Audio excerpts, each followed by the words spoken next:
বিসমিল্লাহির রহমানির রহিম। প্রিয় দেশবাসী, আসসালামু আলাইকুম।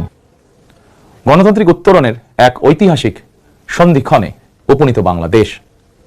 দেশের সংবিধানের ৭ম অনুচ্ছেদে বলা হয়েছে, প্রজাতন্ত্রের সকল ক্ষমতার মালিক জনগণ। কিন্তু পতিত, পরাজিত, বিতাড়িত ফ্যাসিস্ট চক্র জনগণের কাছ থেকে রাষ্ট্রের মালিকানা কেড়ে নিয়েছিল জনগণের সকল গণতান্ত্রিক রাজনৈতিক অধিকার।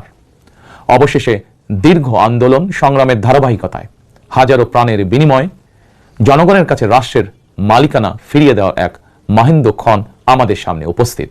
আগামী 12ই ফেব্রুয়ারি অনুষ্ঠিত হতে যাচ্ছে গণতান্ত্রিকামী জনগণের বহুল আকাঙ্ক্ষিত জাতীয় নির্বাচন। প্রিয় দেশবাসী, রাষ্ট্র, রাজনীতি এবং সরকারে জনগণের অধিকার প্রতিষ্ঠার এই শুভ সময় মহান আল্লাহর দরবারে শুকরিয়া আদায় করে আমি আপনাদের সামনে কয়েকটি কথা বলতে চাই। গণতান্ত্রিকামী জনগণের সামনে এমন একটি শুভ সময় হঠাৎ করেই আসেনি। এর জন্য বাংলাদেশ জাতীয়তাবাদী দল বিএনপি সহ গণতন্ত্রের পক্ষের সকল রাজনৈতিক দল এবং গণতান্ত্রিকামী জনগণকে দীর্ঘ ১.৫ দশকেরও বেশি সময় ধরে আন্দোলন সংগ্রাম করতে হয়েছে। ফ্যাসিবাদ বিরোধী এই ধারাবাহিক আন্দোলনে হাজার হাজার মানুষকে গুম, খুন, অপহরণ করা হয়েছিল। আয়নাঘর নামক এক বর্বর বন্দিখানা যেন হয়ে উঠেছিল জ্যান্ত মানুষের কবরস্থান। শুধুমাত্র ২০২৪ সালে ছাত্র জনতার ঐতিহাসিক গণ অভ্যুত্থানে ১৪ শতাধিক মানুষকে হত্যা করা হয়েছে। আহত হয়েছেন কমপক্ষে ৩০,০০০ মানুষ।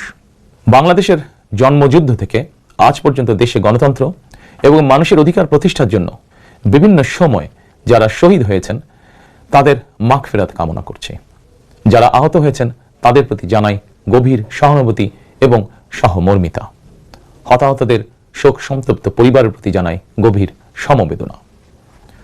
প্রিয় দেশবাসী, ১৯৭১ সালের স্বাধীনতা অর্জনের যুদ্ধ, ১৯৭৫ সালের ৭ই নভেম্বরের আধিপত্যবাদ ও তাবেদার অপশক্তি বিরোধী বাংলাদেশ, ৯০-এর স্বৈরাচার বিরোধী আন্দোলন, শাপলা চত্বরের গণহত্যা কিংবা সর্বশেষ ২০২৪ সালের স্বাধীনতা রক্ষার যুদ্ধ, ইতিহাসের এমন প্রতিটি বাঁকে হাজারো লক্ষ মানুষ অকাতরে জীবন দিয়েছেন।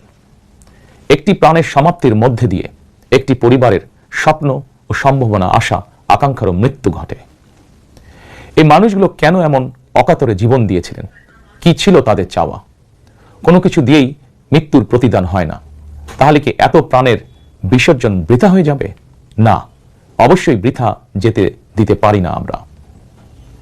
আমরা যারা এখনো আল্লাহর রহমতে বেঁচে আছি, আমাদের উচিত সকল শহীদদের আকাঙ্ক্ষিত বাংলাদেশ প্রতিষ্ঠা করা। একটি ন্যায়ভিত্তিক, মানবিক, নিরাপদ, গণতান্ত্রিক বাংলাদেশ প্রতিষ্ঠার মাধ্যমে আমরা দেশ এবং জনগণের জন্য উৎসর্গকৃত সকল প্রাণের প্রতিদান দেবার চেষ্টা করতে পারি। প্রিয় দেশবাসী, বাংলাদেশ প্রায় ২০ কোটি মানুষের জনবহুল দেশ। দেশের মোট জনশক্তির অর্ধেকের বেশি নারী, জনসংখ্যার ৪ কোটির বেশি তারুণ্য, ৫ কোটির বেশি শিশু, ৪০ লাখের বেশি প্রতিবন্ধী মানুষ, কোটি কোটি শ্রমিক, কৃষক। এই সকল শ্রেণী পেশার মানুষের আকাঙ্ক্ষা বাস্তবায়ন করতে ব্যর্থ হলে শেষ পর্যন্ত খোদ রাষ্ট্রযন্ত্রই দুর্বল হয়ে পড়বে। নাগরিকদের দুর্বল রেখে রাষ্ট্র কখনোই শক্তিশালী হয়ে উঠতে পারে না। জনগণের রাজনৈতিক এবং অর্থনৈতিক ক্ষমতা নিশ্চিত করা না গেলে দেশে ডেমোক্রেসি, ডেভেলপমেন্ট কিংবা ডিসেন্ট্রালাইজেশন কোনো কিছুরই টেকসই হবে না। আমি মনে করি জনগণের রাজনৈতিক ক্ষমতায়নের পূর্ব শর্ত নাগরিকদের সরাসরি ভোটের অধিকার প্রয়োগের মাধ্যমে স্থানীয় পরিষদের মেম্বার থেকে শুরু করে জাতীয় সংসদ সদস্য পর্যন্ত প্রতিনিধি নির্বাচনের ক্ষমতা অর্জন। প্রতিটি নাগরিকের হারানো রাজনৈতিক ক্ষমতা পুনরুদ্ধারের জন্য আগামী 12ই ফেব্রুয়ারি নির্বাচন একটি বড় সুযোগ। প্রিয় দেশবাসী, এই উপলব্ধি এবং বাস্তবতাকে সামনে রেখে দেশের নাগরিকদের রাজনৈতিক এবং অর্থনৈতিক ক্ষমতা নিশ্চিত করার লক্ষ্যে ইতিমধ্যেই বিএনপির নির্বাচনী ইশতেহার ঘোষণা করা হয়েছে।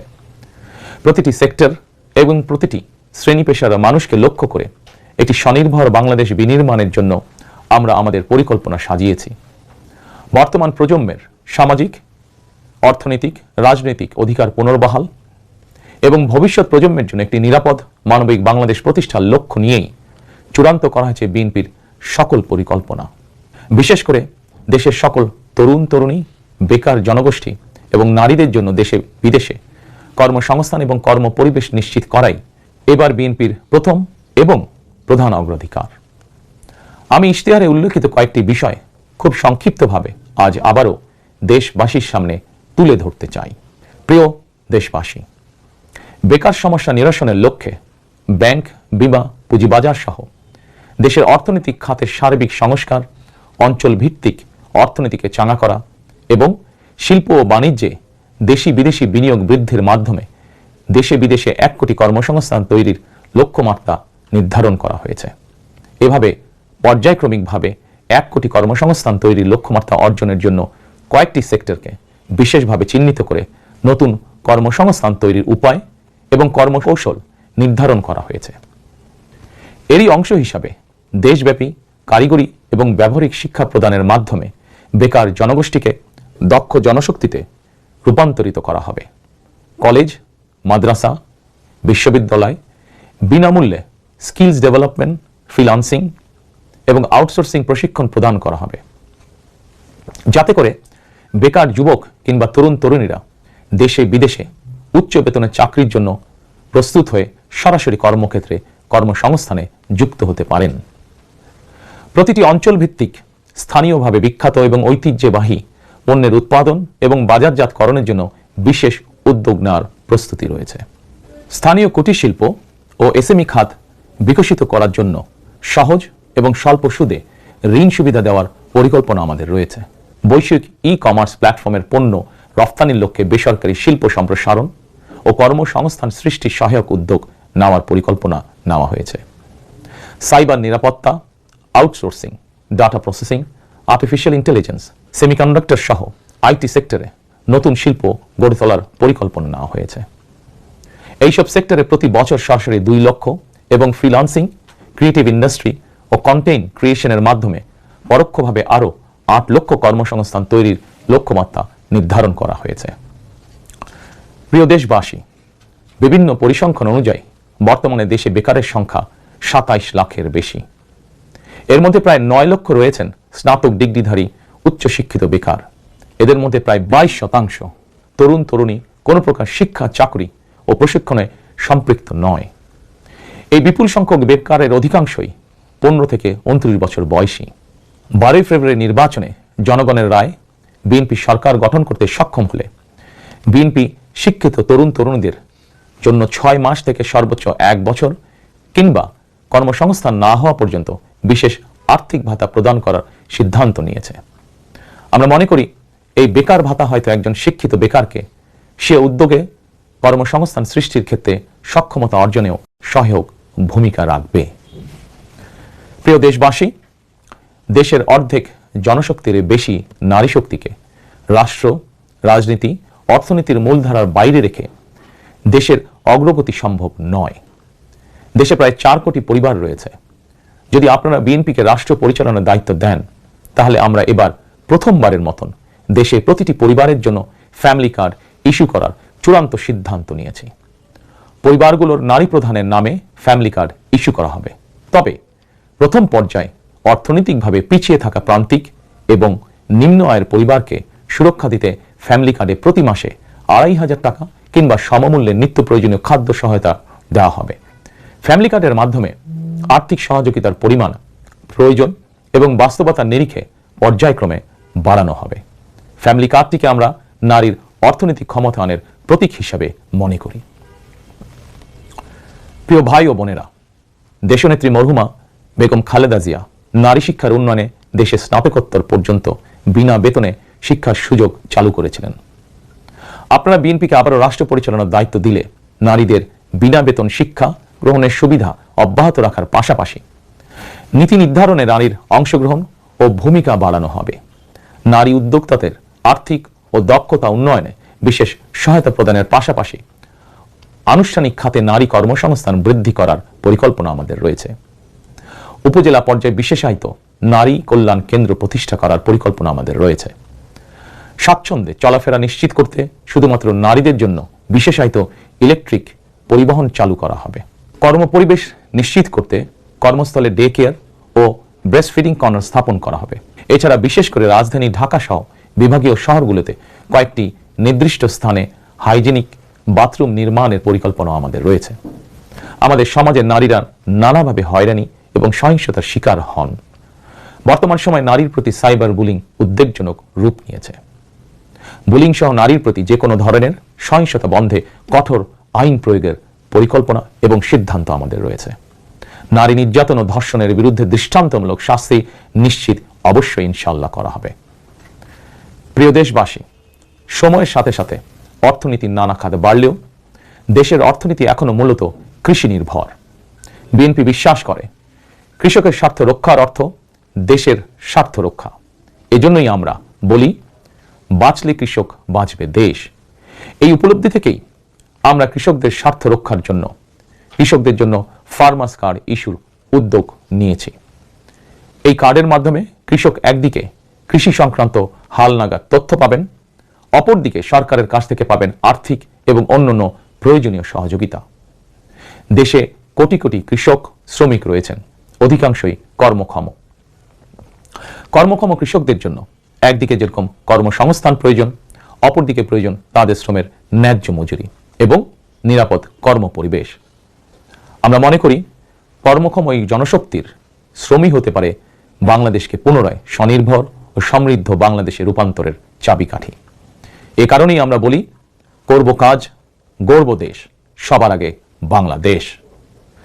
তাই আমরা আমাদের কর্ম পরিকল্পনায় কৃষকদের স্বার্থ রক্ষায় সর্বাধিক গুরুত্ব দিয়েছি। প্রিয় দেশবাসী, আমাদের জনসংখ্যার একটি বিপুল অংশ স্কুল, কলেজ, মাদ্রাসা এবং বিশ্ববিদ্যালয় শিক্ষার্থী। জ্ঞান, বিজ্ঞান আর তথ্য প্রযুক্তির এই বিকাশমান বিশ্বে বাংলাদেশের কোটি কোটি শিক্ষার্থী, এইসব তরুণ তরুণীরাই বদলে দিবে আগামীর বাংলাদেশ। তবে একাডেমিক শিক্ষার স্তরের সর্বোচ্চ ধাপে পৌঁছার এই যাত্রা পথে লক্ষ লক্ষ শিক্ষার্থী কিন্তু বিভিন্ন পর্যায়ে ড্রপ আউট হয়ে যান। নানা বাস্তবতায় ড্রপ আউট হয়ে যাওয়া শিক্ষার্থীদের তালিকায় বিশ্বের যে কয়েকটি দেশ শীর্ষস্থানে রয়েছে, বাংলাদেশ তার অন্যতম। একজন শিক্ষার্থী শিক্ষা স্তরের যে কোনো পর্যায়ে ড্রপ আউট হওয়ার পর তাদেরকে যেন বেকার জীবন কাটাতে না হয়, সেজন্য হাই স্কুল পর্যায় থেকে আমরা শিক্ষা কারিকুলামে কারিগরি এবং ব্যবহারিক অর্থাৎ টেকনিক্যাল এবং ভোকেশনাল শিক্ষাকে আবশ্যকীয় করার প্রস্তুতি এবং পরিকল্পনা নিয়ে রেখেছি।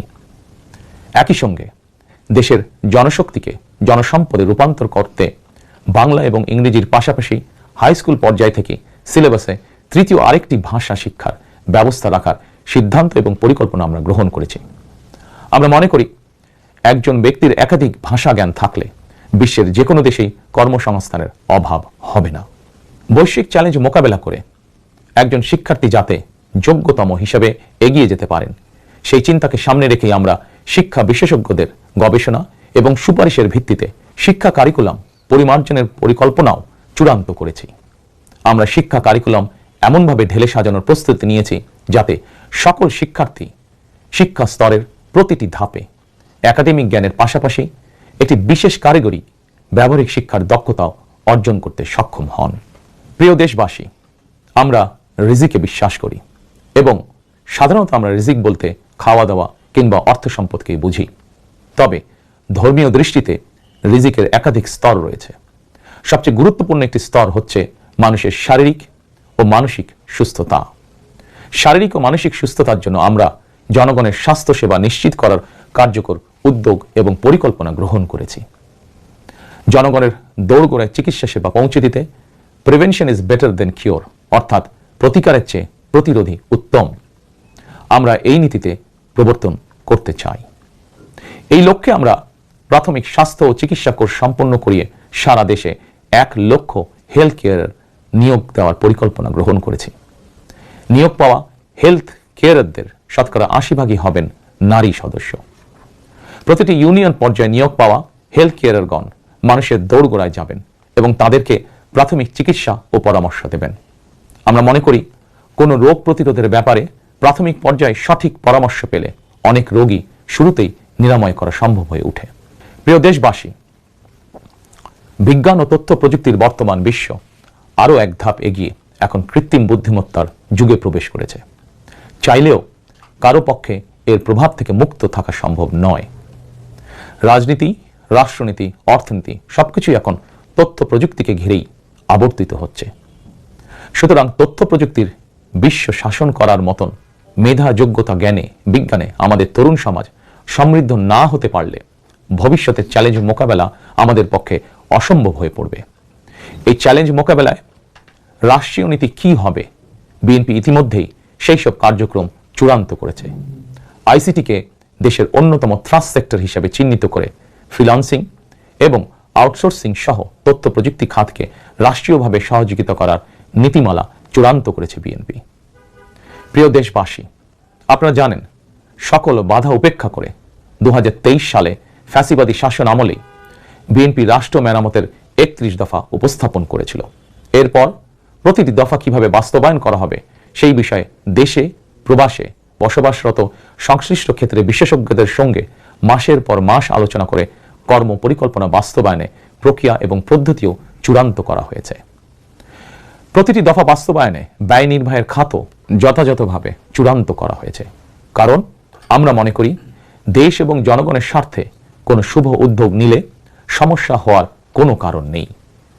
বেগম খালেদা জিয়া রাষ্ট্রের টাকা দিয়েই বিনামূল্যে নারী শিক্ষার সুযোগ করে দিয়েছিলেন। প্রিয় দেশবাসী, আপনারা জানেন ফ্যাসিবাদের শাসন আমলে প্রতি বছর দেশ থেকে $16 বিলিয়ন পাচার করে দেওয়া হতো। এভাবে দুর্নীতি এবং টাকা পাচার আর অপচয় রোধ করা গেলে ফ্যামিলি কার্ড, ফার্মার্স কার্ড কিংবা বেকার ভাতা প্রদানের মতন ইতিবাচক উদ্যোগগুলো বাস্তবায়নের জন্য অর্থের সংকুলন অসম্ভব নয়। শুধু রাজনৈতিক সদিচ্ছার প্রয়োজন। জনস্বার্থে প্রতিশ্রুতি পূরণের রাজনৈতিক সদিচ্ছা বিএনপির রয়েছে। প্রিয় দেশবাসী, আমাদের সকল ওয়াদা বাস্তবায়নের জন্য আপনাদের দোয়া, সমর্থন, সহযোগিতা এবং ভোট চাই। প্রিয় দেশবাসী, জনগণ রাষ্ট্রের মালিক। জনগণ রাষ্ট্রের মালিক হলে রাষ্ট্রের সুযোগ সুবিধাও ভোগ করা জনগণের অধিকার। কিন্তু ফ্যাসিবাদ আমলে সকল সুযোগ সুবিধা সম্পদ জনগণের পরিবর্তে মাফিয়া সিন্ডিকেটের হাতে কুক্ষিগত ছিল। সুতরাং এবারের নির্বাচনের মাধ্যমে বিএনপি শুধু রাষ্ট্রের মালিকানাই নয়, জনগণ যাতে ন্যায্যভাবে রাষ্ট্রীয় সুযোগ ও সুবিধাও ভোগ করতে পারেন, বিএনপি সেটিকেও ইনশাল্লাহ নিশ্চিত করতে চায়। প্রিয় দেশবাসী, সমাজের প্রতিটি শ্রেণী পেশার মানুষের প্রতি লক্ষ্য রেখেই আমরা আমাদের আগামীর বাংলাদেশ গড়ার পরিকল্পনা সাজিয়েছি। আমাদের এই পরিকল্পনা থেকে সমাজের কোনো অংশই বাদ যায়নি। দেশে প্রতিবন্ধী প্রায় 40 লক্ষ মানুষের কল্যাণ নিয়েও আমাদের পরিকল্পনা রয়েছে। আমরা মনে করি প্রতিবন্ধী মানুষদের প্রতি শুধু পরিবার নয়, রাষ্ট্রেরও বিশেষ দায়িত্ব রয়েছে। আমরা সেই দায়িত্ব যথাযথভাবে পালন করতে চাই। বাংলাদেশে প্রায় 2 লক্ষ মসজিদ রয়েছে। এই মসজিদের কয়েক লক্ষ খতিব, ইমাম, মুয়াজ্জিম সাহেব রয়েছেন। জন্ম থেকে মৃত্যু পর্যন্ত এই মানুষগুলোর সঙ্গে আমাদের রয়েছে ধর্মীয়, সামাজিক, আত্মিক এবং আধ্যাত্মিক সম্পর্ক। এদের অনেকেই আর্থিকভাবে পিছিয়ে রয়েছেন। জনগণের রায় বিএনপি রাষ্ট্র পরিচালনার সুযোগ পেলে দেশের ইমাম, খতিব, মুয়াজ্জিম এবং একইভাবে অন্য সকল ধর্মের ধর্মীয় গুরুদের জন্য রাষ্ট্রীয়ভাবে আর্থিক সহযোগিতা ইনশাল্লাহ আমরা নিশ্চিত করতে চাই। প্রিয় দেশবাসী, পতিত, পরাজিত ও বিতাড়িত ফ্যাসিবাদ অপশক্তি দেশের সকল সাংবিধানিক এবং বিধিবদ্ধ প্রতিষ্ঠানগুলোকে অকার্যকর করে দিয়েছিল। প্রশাসনকে চূড়ান্ত রকমের দলীয়করণ করে ফেলেছিল। প্রশাসন পরিচালনায় বিএনপির নীতি হবে প্রতিটি সাংবিধানিক প্রতিষ্ঠান চলবে সাংবিধানিক নিয়মে। শাসন প্রশাসনকে দলীয়করণ নয়, প্রশাসনে নিয়োগ কিংবা পদোন্নতি হবে মেধা এবং যোগ্যতার ভিত্তিতে। জনপ্রশাসন সঠিক ভিত্তির উপর প্রতিষ্ঠিত হতে না পারলে আমাদের কোনো উদ্যোগেরই সুফল মিলবে না।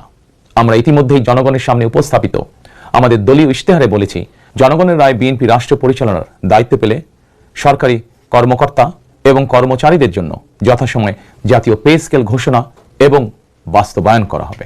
প্রিয় দেশবাসী, বিশ্বের বিভিন্ন দেশে প্রায় 1.5 কোটি প্রবাসী বাংলাদেশির বসবাস। প্রবাসীরা অনেকেই বাংলাদেশে তাদের প্রিয় পরিবার পরিজন ছেড়ে বিশ্বের বিভিন্ন দেশে বসবাস করেন। বৈদেশিক আয়ের ক্ষেত্রে বাংলাদেশে গার্মেন্টস সেক্টরের পরই প্রবাসী বাংলাদেশিদের অবদান। কিন্তু দেশে প্রবাসীদের সুযোগ সুবিধা, সম্মান এবং মূল্যায়নের ক্ষেত্রে তাদের অভিযোগ দীর্ঘদিনের। দেশে বিদেশে প্রবাসীদের সম্মান, সুযোগ সুবিধা, সুরক্ষা, অধিকার নিশ্চিত করার লক্ষ্যে এবার আমরা প্রবাসী কার্ড প্রবর্তনের পরিকল্পনা গ্রহণ করেছি। এই কার্ডের মাধ্যমে দেশে প্রবাসীদের অর্থনৈতিক বিনিয়োগ সুরক্ষা এবং বিমানবন্দরে তাদের হয়রানি বন্ধ সহ কয়েকটি সুবিধা বিদ্যমান থাকবে ইনশাআল্লাহ। দক্ষ বাংলাদেশি শ্রমিক বিশ্বের কোনো দেশে কাজের নিশ্চয়তা বা অফার পেলে বিদেশে কর্মস্থলে যোগদানের জন্য তাদেরকে যাতে দেশে তাদের জায়গা জমি বিক্রি করতে না হয়, এজন্য রাষ্ট্রীয়ভাবে তাদেরকে সহজ শর্তে ঋণ সুবিধা দেওয়ার পরিকল্পনা আমাদের রয়েছে। প্রিয় দেশবাসী, বাংলাদেশের 90% বেশি মানুষ মুসলমান। মহান আল্লাহর দরবারে আমাদের সকলের একটাই প্রার্থনা, রব্বানা আতিনা ফিদ দুনিয়া হাসানাতান ওয়া ফিল আখিরাতি হাসানাতান ওয়া কিনা আযাবান নার। হে আল্লাহ, আমাদেরকে দুনিয়াতে কল্যাণ দাও, আখিরাতে কল্যাণ দাও, দোজখের আগুন থেকে বাঁচাও। শহীদ প্রেসিডেন্ট জিয়াউর রহমান সংবিধানে সর্বশক্তিমান আল্লাহর উপরে পূর্ণ আস্থা ও বিশ্বাস, এই কথাটি সন্নিবেশিত করেছিলেন, কিন্তু তাবেদার সরকার সংবিধান থেকে এই কথাটি বাদ দিয়েছিল। আল্লাহর রহমতে আগামী 12ই ফেব্রুয়ারি নির্বাচনে জনগণের রায় বিএনপি পুনরায় রাষ্ট্র পরিচালনার দায়িত্ব পেলে সর্বশক্তিমান আল্লাহর উপর পূর্ণ আস্থা ও বিশ্বাস, এই কথাটি সংবিধানে পুনরায় সন্নিবেশিত করা হবে ইনশাআল্লাহ। প্রিয় দেশবাসী, আমাদের এই ধর্মীয় বিশ্বাস এবং মূল্যবোধের বিরুদ্ধে বিভিন্ন সময় সামাজিক রাজনৈতিক আগ্রাসন চালানোর অপচেষ্টা হয়েছিল। অপরদিকে দেশ বরেণ্য অনেক আলেম ওলেমা সোচ্চার কণ্ঠে বলেছেন, কেউ কেউ স্রেফ দলীয় স্বার্থ হাসিলের জন্য ধর্মের অপব্যাখ্যা করে বিশ্বাসী মুসলমানদেরকে বিভ্রান্ত করারও অপচেষ্টা চালাচ্ছে। সুতরাং সকল বিশ্বাসীদের প্রতি আহ্বান, কেউ যেন বিশ্বাসী মুসলমানদেরকে বিভ্রান্ত করতে না পারে সেই ব্যাপারে আমাদের সকলকে সতর্ক থাকতে হবে। বিএনপি এমন একটি নিরাপদ বাংলাদেশ গড়তে চায় যেখানে মুসলমান, হিন্দু, বৌদ্ধ, খ্রিস্টান, বিশ্বাসী, অবিশ্বাসী কিংবা সংশয়বাদী, পাহাড়ে কিংবা সমতলে বসবাসকারী প্রতিটি নাগরিক নিরাপদ থাকবে। 1971 সালের স্বাধীনতা যুদ্ধ সময় কে কোন ধর্মের এটি কোনো জিজ্ঞাসা ছিল না। 2024 সালের স্বাধীনতা রক্ষার যুদ্ধেও কে কোন ধর্মের, কার কি ধর্মীয় পরিচয়, এটি কোনো জিজ্ঞাসা ছিল না। আমরা মনে করি ধর্ম যার যার, রাষ্ট্র সবার। প্রতিটি ধর্মের মানুষ নিজ নিজ ধর্মীয় বিশ্বাস এবং রীতি অনুযায়ী যার যার ধর্ম পালন করবেন। এটি একটি আধুনিক সভ্য সমাজের রীতি। সকল নাগরিকের শান্তি এবং নিরাপত্তা নিশ্চিত করা রাষ্ট্রের দায়িত্ব। ধর্ম যার যার, নিরাপত্তা পাবার অধিকার সবার। প্রিয় দেশবাসী, দেশের গত 55 বছরের ইতিহাসে এটি বারবার প্রমাণিত হয়েছে, দেশের গণতান্ত্রিকামী জনগণ তাদের স্বাধীনতা হরণকারী স্বৈরাচার, ধর্মীয় চরমপন্থা কিংবা উগ্রবাদ কোনটিকেই পছন্দ করে না। নিজ নিজ ধর্মীয় বিশ্বাস এবং সংস্কৃতি বজায় রেখেই যাতে আমরা সকলে মিলেমিশে একটি নিরাপদ বাংলাদেশ গড়তে পারি, এ লক্ষ্যেই স্বাধীনতার ঘোষকের যুগান্তকারী রাজনৈতিক দর্শন ছিল বাংলাদেশী জাতীয়তাবাদ। দল, মত, ধর্ম, বর্ণ নির্বিশেষে এই বাংলাদেশ আমাদের সবার, আমরা সবাই বাংলাদেশী। প্রিয় দেশবাসী, দেশের জনগণের সমর্থনে বিএনপি অতীতে বহুবার রাষ্ট্র পরিচালনার সুযোগ পেয়েছে। স্বাধীনতার ঘোষক জিয়াউর রহমান রাষ্ট্র পরিচালনার দায়িত্ব পেয়ে দেশকে স্বনির্ভর বাংলাদেশ হিসাবে গড়ে তুলেছিলেন। বাংলাদেশের স্বার্থের পক্ষে থাকার কারণেই তাকে শাহাদাত বরণ করতে হয়েছে। আমার মা মরহুমা বেগম খালেদা জিয়া, যাকে বাংলাদেশের জনগণ অর্থাৎ আপনারাই দেশনেত্রী উপাধি দিয়েছিলেন, তিনি কখনোই আপনাদের সম্মানের অমর্যাদা করেননি। জীবনের শেষ বয়সে এসেও তিনি জেল জুলুম বরণ করেছেন, কিন্তু বাংলাদেশের স্বার্থের সঙ্গে আপোষ করেননি। সন্তান হিসাবে আমি জানি তার কাছে অনেক প্রস্তাব এসেছিল, তিনি চাইলেই সেই প্রস্তাব গ্রহণ করে জেল জুলুম এড়িয়ে বিদেশে চলে যেতে পারতেন, কিন্তু তার হৃদয় জুড়ে ছিল বাংলাদেশ। দেশের স্বাধীনতা প্রিয় গণতান্ত্রিকামী জনগণের বিশ্বাস ছিল খালেদা জিয়া জালিমের কারাগারে থাকলেও তিনি তাবেদার অপশক্তির ভয়ের কারণ।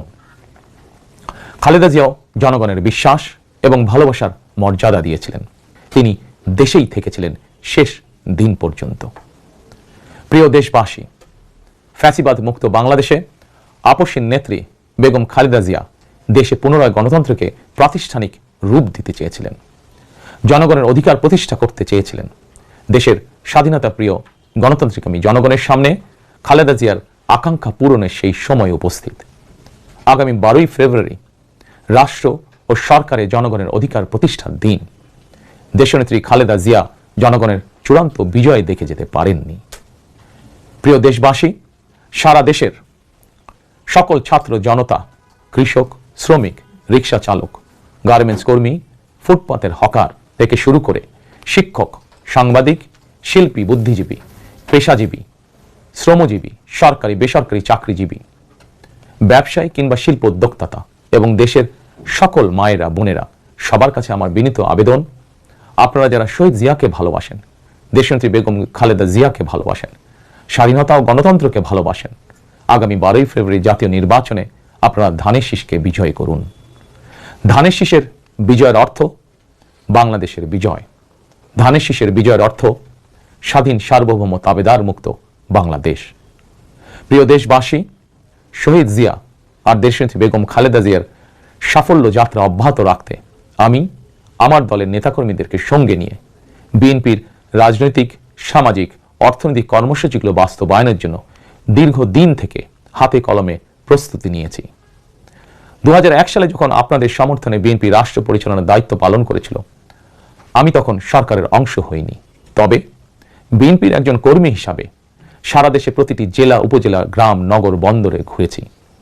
আপনাদের স্থানীয় সমস্যাগুলো, সম্ভাবনাগুলো জানার, বোঝার চেষ্টা করেছি। পরিস্থিতির কারণে বিদেশে থাকতে বাধ্য হলেও হৃদয়, মন, সত্তা জুড়ে ছিল বাংলাদেশ, বাংলাদেশের জনগণ। আমি তাই বিদেশে অবস্থানকালীন সময়েও দেশের প্রতিটি এলাকায় আপনাদের সঙ্গে যোগাযোগ রাখার চেষ্টা করেছি। বিদেশ থেকে দেশে ফিরেও আমি আবারও এই স্বল্প সময় যতটুকু সম্ভব আপনাদের কাছে ছুটে গিয়েছি। আমি আপনাদের ভালোবাসা পেয়েছি, বিএনপির প্রতি আপনাদের আবেগ এবং ভালোবাসা উপলব্ধি করেছি। প্রিয় দেশবাসী, 12ই ফেব্রুয়ারি বিএনপির প্রতি আবারও আপনাদের ভালোবাসা প্রকাশের দিন। অতীতে আপনাদের সমর্থনে বিএনপি একাধিকবার রাষ্ট্র পরিচালনার দায়িত্ব পালন করেছে। দেশ পরিচালনা করতে গিয়ে সেই সময় কোনো কোনো ক্ষেত্রে হয়তো আমাদের অনিচ্ছাকৃত কিছু ভুল ত্রুটি হয়েছে। সেজন্য আমি দেশবাসীর কাছে আন্তরিকভাবে দুঃখ প্রকাশ করছি। অতীতের ভুল থেকে শিক্ষা নিয়ে অর্জনগুলোকে অবলম্বন করে বর্তমান এবং ভবিষ্যৎ প্রজন্মের জন্য একটি নিরাপদ বাংলাদেশ গঠনের জন্য আগামী 12ই ফেব্রুয়ারি জাতীয় নির্বাচনে আবারও আমি আপনাদের সমর্থন চাই। আমি দেশ এবং জনগণের জন্য, আপনার এবং আপনার পরিবারের সদস্যদের জন্য যেসব পরিকল্পনা গ্রহণ করেছি, প্রতিটি পরিকল্পনা বাস্তবায়নের জন্য ধানের শীষে আপনাদের সমর্থন এবং আপনাদের ভোট চাই। প্রিয় দেশবাসী, প্রতিটি পরিকল্পনা বাস্তবায়নের জন্য কঠোরভাবে দুর্নীতি নিয়ন্ত্রণ, আইনের শাসন প্রতিষ্ঠা এবং জনগণের কাছে রাষ্ট্র এবং সরকারকে দায়বদ্ধ রাখার কোনোই বিকল্প নেই। রাষ্ট্র পরিচালনায় আপনাদের সমর্থন পেলে দেশের আগামী দিনে সরকার হবে জনগণের কাছে দায়বদ্ধ। দেশে দুর্নীতি নিয়ন্ত্রণে যতটা কঠোর হওয়া যায়, বিএনপি সরকার ইনশাল্লাহ ততটাই কঠোর হবে। দেশে পুনরায় আইনের শাসন প্রতিষ্ঠিত হবে ইনশাল্লাহ। দেশবাসীর কাছে এটি আমার অঙ্গীকার, বিএনপির অঙ্গীকার। আপনাদের কাছে আমার অঙ্গীকারের কারণ আপনারাই বিএনপির সকল রাজনৈতিক ক্ষমতার উৎস। প্রিয় দেশবাসী, ফ্যাসিবাদ আমলে 2024 সালের 7ই জানুয়ারি তথাকথিত দামি নির্বাচনে আমি আপনাদের প্রতি আহ্বান জানিয়ে বলেছিলাম, 7ই জানুয়ারি সারাদিন পরিবারকে সময় দিন। বর্তমানে ফ্যাসিবাদ মুক্ত বাংলাদেশে অনুষ্ঠিত জাতীয় নির্বাচনে এবার দেশবাসীর প্রতি আমার আহ্বান, আপনাদের প্রতি আমার বিনীত আবেদন, 12ই ফেব্রুয়ারি সারাদিন ধানের শীষে ভোট দিন। তারুণ্যের প্রথম ভোট ধানের শীষের জন্য হোক। প্রিয় দেশবাসী, গণতন্ত্রকামী প্রিয় ভাই ও বোনেরা, 12ই ফেব্রুয়ারি আপনারা ধানের শীষের প্রার্থীদের দায়িত্ব নিন। 13 তারিখ থেকে আপনাদের নির্বাচিত এমপিরা আপনাদের দায়িত্ব নেবে। নির্বাচিত প্রতিনিধিরা আপনাদের দায়িত্ব ঠিক মতন পালন করছে কিনা সেটি নিশ্চিত করার দায়িত্ব আমি নেব ইনশাল্লাহ। 12ই ফেব্রুয়ারি যদি আপনাদের সমর্থন পাই, তাহলে রাষ্ট্র পরিচালনায় বিএনপির মূল মন্ত্র থাকবে মহানবীর মহান আদর্শ, ন্যায়পরায়ণতা।